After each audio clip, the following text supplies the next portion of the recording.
அனைவருக்குமே வணக்கம். சற்று முன் கிடைத்திருக்கக்கூடிய ஒரு மிக மிக முக்கியமான செய்தி ஒன்று வெளியாகியுள்ளது.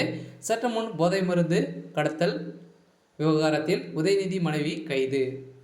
ஜபார் சாதிக் கொடுத்த வாக்குமூலம் இது மாதிரி பார்த்திங்கன்னா செய்திகள் வெளியாகி இருக்கு. ஸோ இப்போ ஜபார் சாதிக் அவர்கள் பார்த்திங்கன்னா ஏற்கனவே தலைமறைவாக இருந்தார் இல்லையா. ஸோ இப்போ பார்த்திங்கன்னா திடீர்னு பார்த்திங்கன்னா ராஜஸ்தான் மாநிலத்தில் ஜெய்ப்பூர் கைது செய்யப்பட்ட சம்பவம் பெரும் அதிர்ச்சியை ஏற்படுத்தியிருக்கு. ஸோ இதன் அடிப்படையில் தான் பார்த்திங்கன்னா அவர் கொடுத்த வாக்குமூலத்தால் தமிழகத்துடைய துணை முதலமைச்சர் மனைவி கிருத்திகா அவர்கள் பார்த்திங்கன்னா இப்போ இந்த விவகாரத்தில் வசமாக சிக்கிய சம்பவம் தான் உதயநிதியுடைய மனைவி அதிரடியாக கைது செய்யப்பட்ட சம்பவம் பெரும் அதிர்ச்சியை ஏற்படுத்தியிருக்கு. ஸோ இதை பற்றி தான் இந்த வீடியோவில் நம்ம முழுமையாக பார்க்க போகிறோம். ஸோ அதுக்கு முன்னாடி நம்ம சேனலுக்கு இப்போ தான் நீங்கள் முதல் முறையாக வந்திருக்கீங்க அப்படின்னா மறக்காமல் நம்மளுடைய சேனல் சப்ஸ்கிரைப் பண்ணி சப்போர்ட் பண்ணுங்கள்.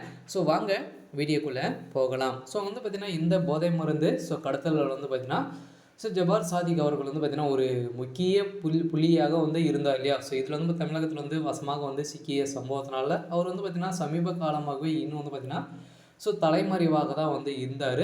ஸோ இப்போ இதன் அடிப்படையில் இப்போ பார்த்திங்கன்னா டெல்லியில் பார்த்திங்கன்னா அதிரடியாக இவர் 2000 கோடிக்கும் மதிப்பிலான போதை மருந்துகளை கடத்தியதாக குற்றச்சாட்டப்பட்டுள்ள ஜபார் சாதிக் இப்போ தலைமறைவாக வந்திருந்த நிலையில் இப்போ பார்த்திங்கன்னா ராஜஸ்தான் மாநிலத்தில் ஜெய்ப்பூரில் பார்த்திங்கன்னா கைது செய்யப்பட்டதாக செய்தி வெளியாகி வருகிற நிலையில் தான் இப்போ தமிழகத்துக்கு பார்த்திங்கன்னா அழைத்து வருவதாக செய்தி வெளியாகிருக்கு. ஸோ இதன் அடிப்படையில் தான் பார்த்திங்கன்னா தமிழக போலீஸ் அதிரடியாக களத்தில் இறங்கி அவர் கொடுத்த வாக்குமூலத்தால் இப்போ துணை முதல்வர் உதயநிதியுடைய மனைவி இதில் தொடர்பு இருக்குது, மூலப்பொருளாகவே பார்த்திங்கன்னா திமுகவுடைய தலைமைக்கு தான் இருக்குது அப்படின்ற மாதிரி பேசப்பட்டு வருகின்ற நிலையில் தான் இப்போ டெல்லியில் உள்ள மத்திய போதை மருந்து தடுப்பு சட்டத்தின் பேர் போலீஸார் மேற்கு டெல்லியின் கைலாஸ் பார்க் பகுதியில் உள்ள குடிநீர் கடந்த சில தினங்களுக்கு முன்பு நடந்த சோதனையின் போது போதை பொருட்கள் தயாரிக்க பயன்படுத்தப்படும் ரூபாய்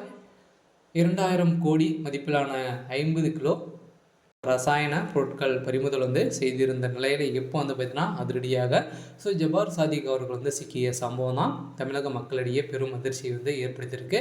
ஸோ இதன் அடிப்படையில் தான் துணை முதல்வருடைய மனைவி கிருத்திகா அவர்கள் சிக்கிய சம்பவம் தான் தமிழகவுடைய தலைமையகத்துக்கு ஒரு மிகப்பெரிய ஒரு அடியாக தான் விழுந்திருக்கு. இருந்தாலும் போதை மருந்து கடத்தலில் உதயநிதியுடைய மனைவி இப்போ வசமாக சிக்கி கைது செய்யப்பட்டத சம்பவம் பெரும் பரபரப்பை ஏற்படுத்தியிருக்கு. இருந்தாலும் என்ன நடக்க போகுது அப்படின்றத வெயிட் பண்ணி பார்க்கலாம்.